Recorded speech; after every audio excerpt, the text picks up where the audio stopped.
반갑습니다. 자, 오늘은 11월 18일 수요일 장중시황 전달해 드리도록 하겠습니다.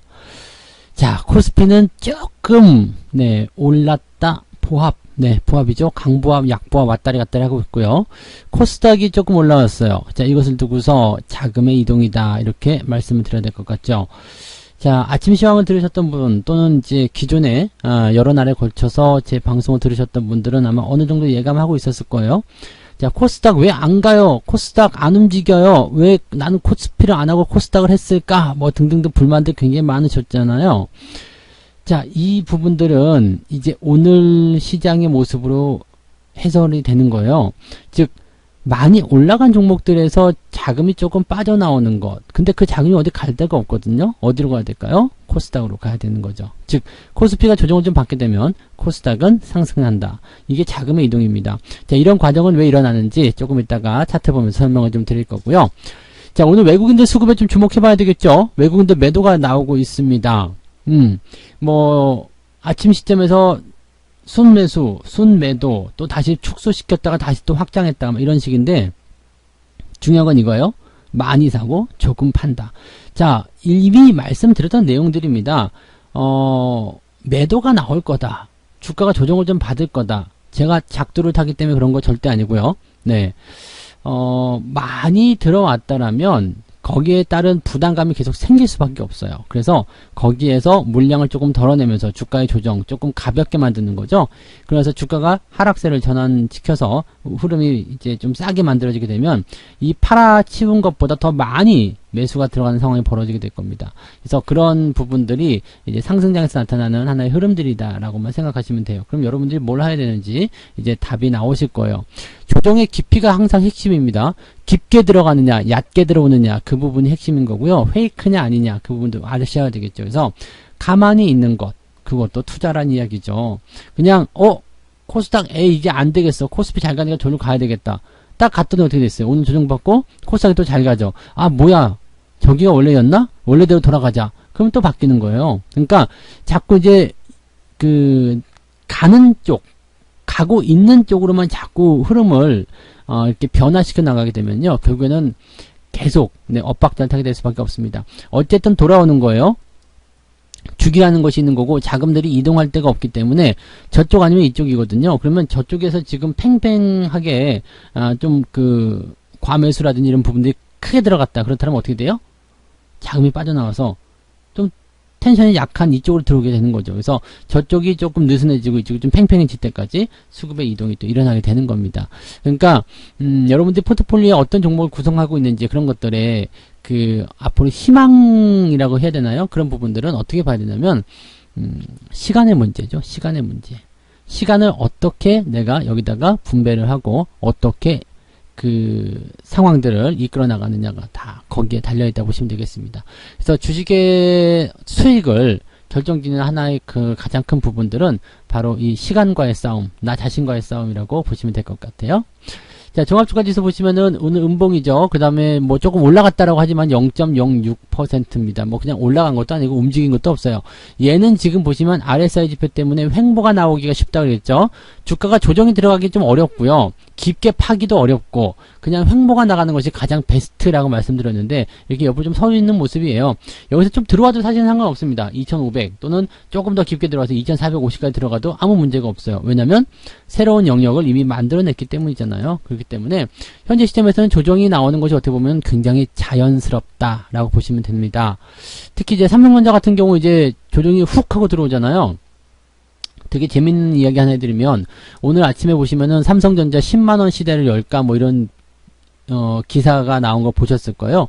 증권사들이 삼성전자의 목표 가격을 올렸다. 적정 주가를 올렸다. 그래서 뭐 8만원대 후반 막 이렇게 얘기가 나오고 있는데 기사가 조금 더 오버해서 썼죠. 10만원 간다 이렇게 얘기를 찍어버린 거잖아요. 항상 삼성전자는 그렇게 목표 주가가 나오게 되고 뭔가 분위기를 북적북적하게 만들게 되면 조정이 항상 들어왔어요.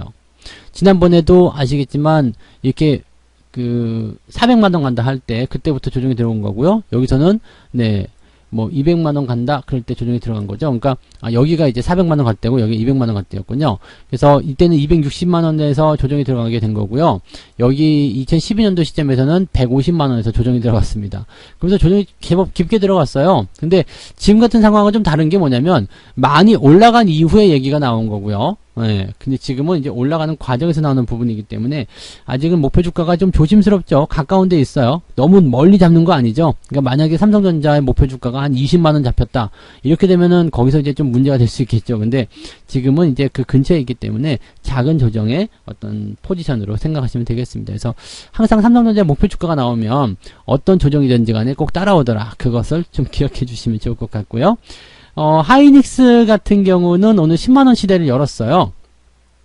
주가가 지금은 좀 내려와 있는 상황이긴 합니다만 일단은 10만원을 찍었다라는 것이 의미가 있습니다. 10만원을 넘어가게 되면서부터는 이제 새로운 추세로의 어떤 진입이 되는 겁니다. 그래서 지금은 이제 워낙 상승이 컸기 때문에 조정이 좀 나오는 것이 당연한데 재밌는 것은 뭐냐면요. 이렇게 큰 상승이 나오고 나서 그 다음에 더 올라간 이후에 떨어집니다. 그러니까 음봉의 크기는 굉장히 커서 좀 무서워 보이는 조정이다라고 볼 수 있겠습니다만 실제로 빠진 거는 마이너스 1%밖에 안 되거든요. 그러니까 이거는 뭐냐면 시각적인 효과예요.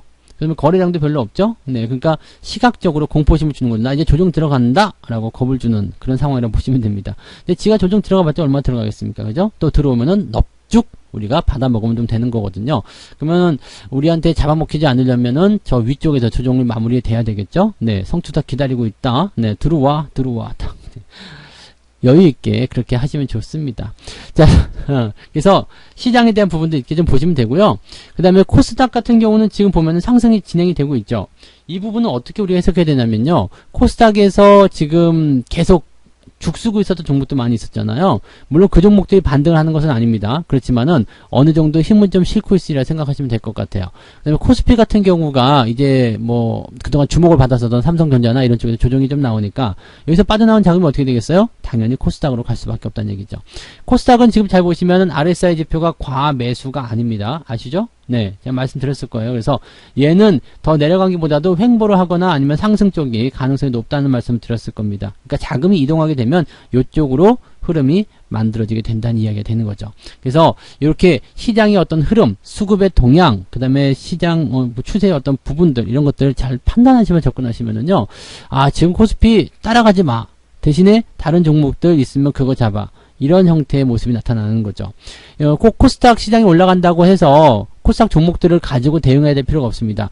코스닥은 중소형주의 대표적인 명사잖아요. 그러니까 중소형주 공략에 대한 포인트를 잡아가시면 된다는 이야기죠. 자금이 이동될 때 또 시장이 변화될 때 항상 그런 포인트가 있다는 것을 알아주시면 되겠습니다. 수급 볼게요. 외국인들이 677억 코스피적 순매도입니다. 아직은 더 확장될 것인지 확실하지 않습니다만은 1000억 원 정도 수준에서 마무리가 되어준다라면 네, 오늘 매도가요. 마이너스 1000억 원 수준이라면 그냥 네, 별거 아니었구나. 정말 얘네들이 그렇게 마음을 먹은 거구나. 즉 많이 매수하고 조금만 파는 거구나 라고 생각하시면 됩니다. 그럼 간단하게 이 지금의 상황이 다 이야기가 되실 거라고 보여집니다.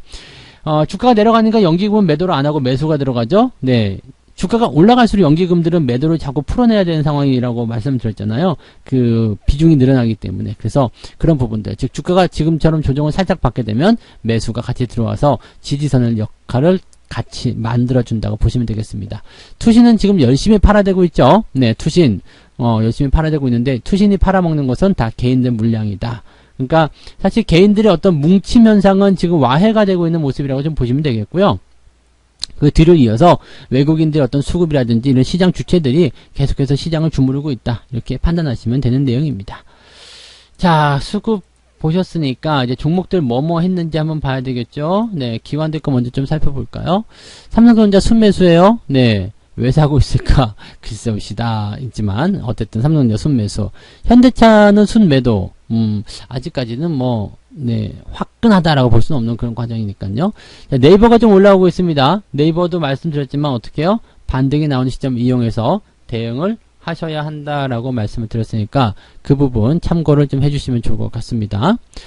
자, 그 다음에 보실 종목은 삼성바이오로직스 한번 봐야 되겠죠. 그래서 삼성바이오로직스 보시면 올라가고 있어요. 삼성바이오로직스도 말씀드렸죠. 삼성물산, 삼성전자, 삼성생명, 삼성바이오로직스. 근데 그중에 가장 약한 종목이다라고 말씀드렸지만은 일단은 흐름은 지지를 잘 만들어내고 있잖아요. 그래서 삼성바이오로직스 지난번에 제가 종목 진단 한번 살짝 해드렸을 때 요 밑에 즉 75만원 선만 지켜주면 다시 돌아선다. 기억하실 거라 생각합니다. 그래서 그런 부분들 잘 한번 체크해서 또 생각해 보시도 좋지 않을까 생각이 드네요. 자, 외국인들 것도 살짝 볼까요? 외국인들 뭐라고 했을까요? 오늘 우선주 좀 팔고 있는 모습인데 얘네들이 네 많은 물량을 팔고 있지는 않을 겁니다. 네, 삼성전자는 어디가 있어? 보이지도 않네요. 네, 팔고는 있나요? 삼성전자는 보이지 않죠.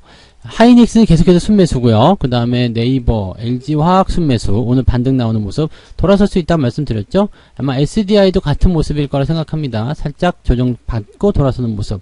그러니까 배터리 쪽도 너무 이렇게 풀 죽어 있을 필요가 없어요. 조정이 들어가게 되면 반등이 나오는 건 당연하거든요. 그 반등의 크기가 얼마큼 나올 것이냐, 그것이 이제 결정을 짓는 부분이니까 그 내용만 잡아가시면 되는 겁니다. 어렵게 하실 필요는 없겠고요. 삼성전자는 매도가 지금 잡히지 않네요. 그냥 뭐 하는 게 없는가 봐요. 네, 금액적으로도 뭐 크게 잡힌 게 없는 것 같은데 삼성전자는 안 보이네요. 그래서 지금 현재 시점에서는요. 일단 이렇게 보시면 돼요. 시장은 계속 강세 흐름이고요. 매매에 대한 포인트는 일단 외국인들의 어떤 매매 동향이 좀 달려 있는데 뭐 매도 규모가 어느 정도가 되든지 간에 그건 사실 중요하지 않습니다. 그동안 사놓은 게 지금 2주 넘게 시간이 지나가면서 매수를 해놓은 게 5조 원이 넘는단 말이에요. 그러니까 여기서 한 2조 원 팔아먹어도 되거든요. 네. 그러니까 매도가 많이 나와도 괜찮아요. 그냥 뭐 1,000억, 2,000억 나오는 거는 그냥 신경 안 써도 되는 그런 정도의 수준이라고 보시면 되는 거고요. 어쨌든 매수한 것보다 매도, 즉 털어낸 물량이 더 적으면 되는 겁니다. 그래서 그런 내용들을 꼭 참고해 주시면 좋지 않을까 생각이 좀 드네요. 그래서 그런 쪽으로 보시면 좋겠고요. 종목들 간의 변동성은 조금 있겠지만 시장의 체질은 변하지 않았습니다. 시장의 흐름도 변하지 않았습니다. 시장에서 아무것도 변한 것은 없습니다. 그냥 많이 올랐기 때문에 살짝 들어가는 거예요. 많이 올랐기 때문에 살짝 조정이 들어가는 겁니다. 그냥 그거예요. 그렇기 때문에 여기에서 여러분들이 걱정하고 뭐 고민하고 또 뭐 큰일 났다 뭐 이렇게 생각하실 필요가 없고요. 들어올 거야? 조정 들어오면 난 산다. 이렇게 생각하고 계시면 되는 거죠. 왜냐면 그 기회는 반드시 또 올 테니까요. 지금 코스피는 과매수기 때문에 조정이 들어가게 되면 과매수가 떨어지면서 다시 상승할 수 있는 매력이 만들어지게 될 테고요. 코스닥은 이제 올라가기 시작하면서 과매수 국면 들어가게 되면 어떻게 돼요? 이제는 또 팽팽해지겠죠. 그럼 코스닥 자금이 또 코스피로 넘어가고 이런 식으로 해서 계속 상승은 길게 하락은 짧게 그리고 이쪽 갔다 저쪽 갔다 그렇게 주고받고 하면서 같이 상승을 하게 되는 겁니다.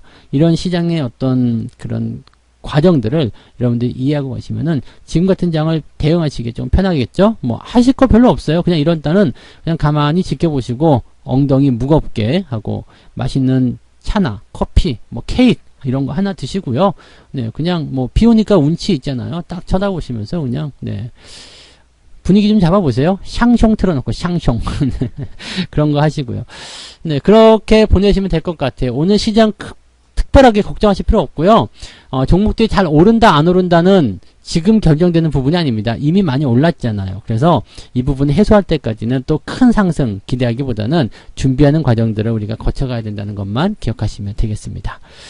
그리고 오늘 한 가지 이야기 해드릴 게 뭐냐면 오늘 제가 이제 그 증권협회 공식 회의가 있습니다. 회의 일정이 있어서 오늘 그 회의에 참석을 해야 되거든요. 그렇기 때문에 오늘 마감 시황은 제가 전달해드리지 못할 것 같아요. 이번에 안건이 코로나 때문에 회의가 자꾸 연기가 되는 바람에 되게 오랜만에 하는 거거든요. 그래서 안건이 조금 많아요. 그래서 아마도 저녁에 늦게 될 것 같으니까 아마 마감 시황은 여러분들 만나지 못할 것 같아요. 그래서 오늘은 마감 시황 기다리지 마시고요. 네, 편히 쉬셨으면 좋겠습니다. 푹 쉬세요. 그냥 푹 쉬셨으면 좋겠네요.